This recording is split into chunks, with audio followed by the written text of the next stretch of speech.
everybody, Joseph Rothschild here, aka MBT, back with another episode of One Take Testing, the show in which I attempt to give an overview of a deck, show you how the deck plays, and give my thoughts all in a single take. We've never done it in one before. Fingers crossed for this one. Today we are looking at a really fantastic list. Now I take all your life points. And a quick reminder that I forgot to turn off the alert sound. That's okay. We're not starting over for anything. We're going to look at a fantastic list that was played in the most recent Chalice Slime Monthly. This is X69420's Shark Paleo Frog.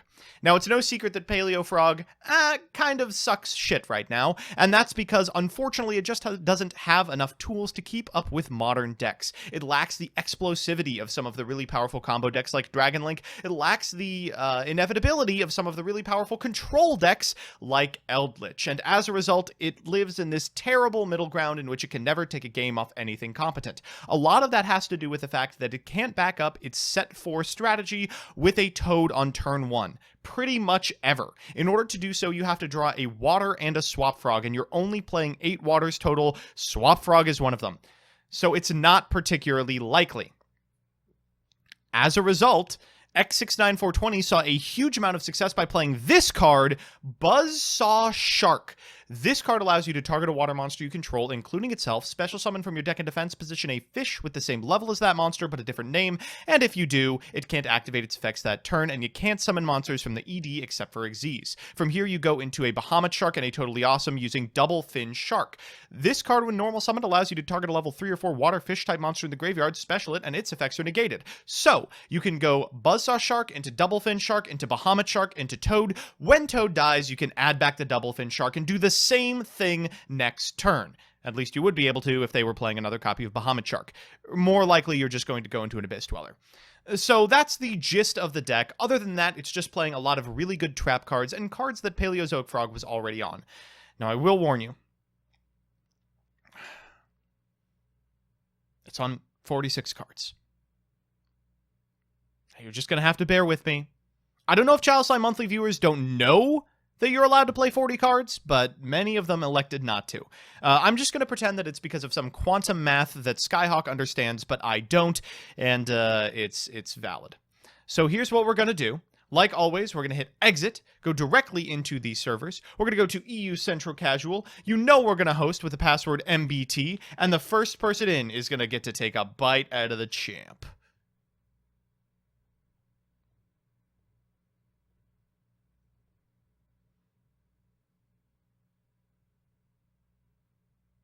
Brainworms! You are today's lucky contestant. All right, folks, let's go. And the most important thing you got to do, buddy, make sure your mute opponents and mute spectators is on. Edo Pro is a fantastic simulator for learning the game, but if you don't want to be called slurs, you got to hit those buttons. We're going to go with our trusty scissors.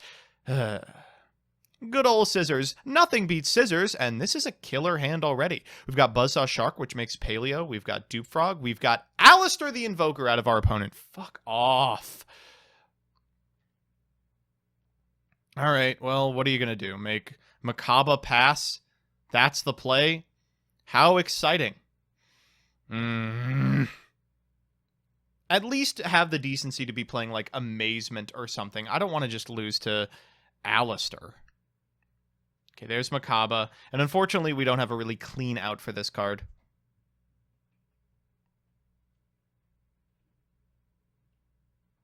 All right, we're going to activate the Invocation in Graveyard, targeting this Alistair the Invoker. We're going to have to chew through one negate, and it's worse than a negate. It's also a banish, so hopefully we're going to be able to do it.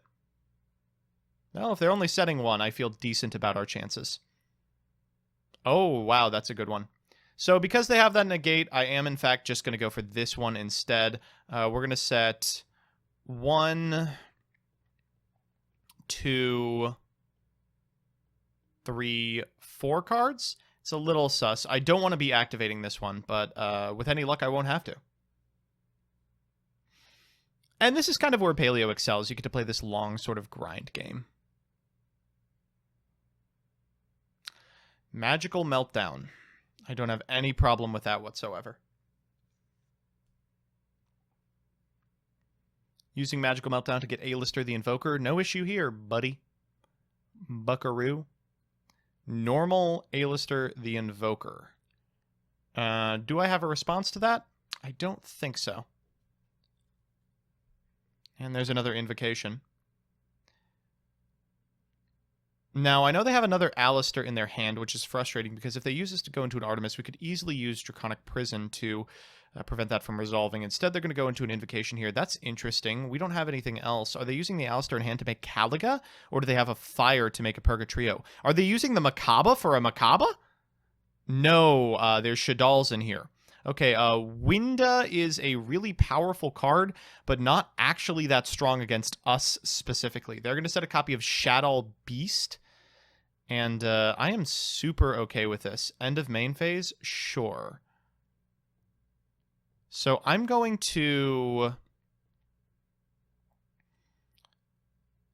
damage step Lost Wind the Makaba. You know what? Actually, I'm not even going to do that. I'm going to resolve my Dupe Frog.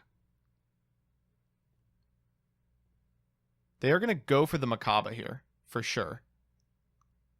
Unfortunately, I can't Lost Wind it because we're out of damage calculation, but that's okay.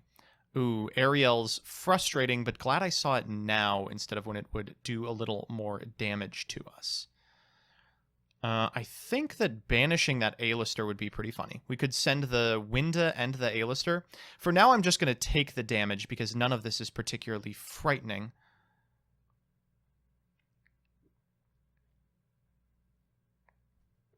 Okay. A-lister plus Winda, and we should be able to clean this up if we're just allowed to.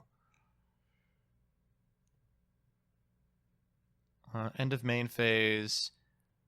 End phase. We're going to go for the IDP now. Let's bring back the A-lister. And what do you know? That Winda is a spellcaster. Get that out of here. Still in end phase. We're going to activate Trap Trick. We're going to go ahead and set us a copy of... I kind of like Oleanades here. Oleanades seems pretty busted. We could go for another Ice Dragon's Prison. Yeah, I like Oleanades a lot.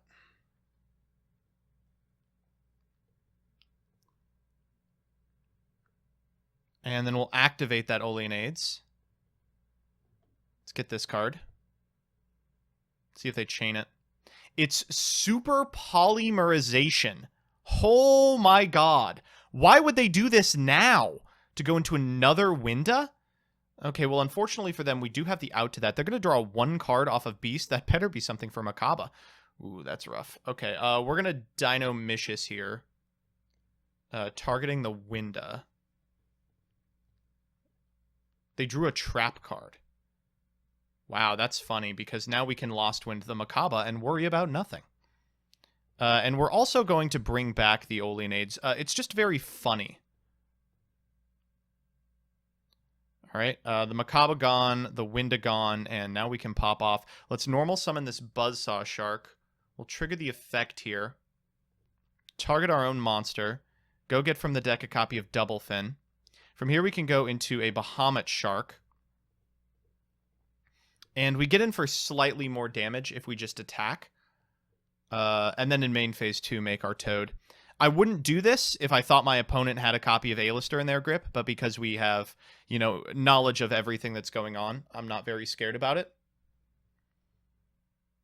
Main phase 2, we will go ahead and activate our Bahamut Shark. We'll pitch this Double Fin. Always important to get that into the graveyard first. We could cheat out an Opabinia, but I don't think that really does anything for us. Totally awesome. And we can also go Downerd. Oh, we can't shoot. We can go into Zeus. There it is. That's a hell of a board, if I do say so myself. And we'll just negate their singular play, and ideally we'll win the game. Ooh, that's a problem. I forgot that they have 2 plays. Yeah, sure, that's fine.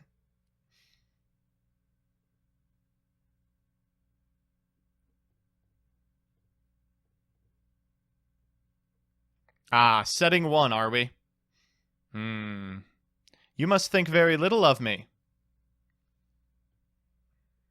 I think I'm actually going to fire Zeus here. If we fire Zeus, we get to trigger this. And Opabinia isn't affected by monster effects. Yeah, let's go ahead and do that.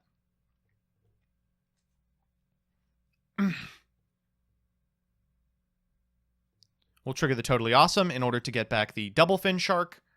And I think this is actually the end of the game. IDP off the top. Too good. We'll activate the effect of Double Fin Shark here. We'll bring back the Buzzsaw Shark. Effects are negated, but who cares?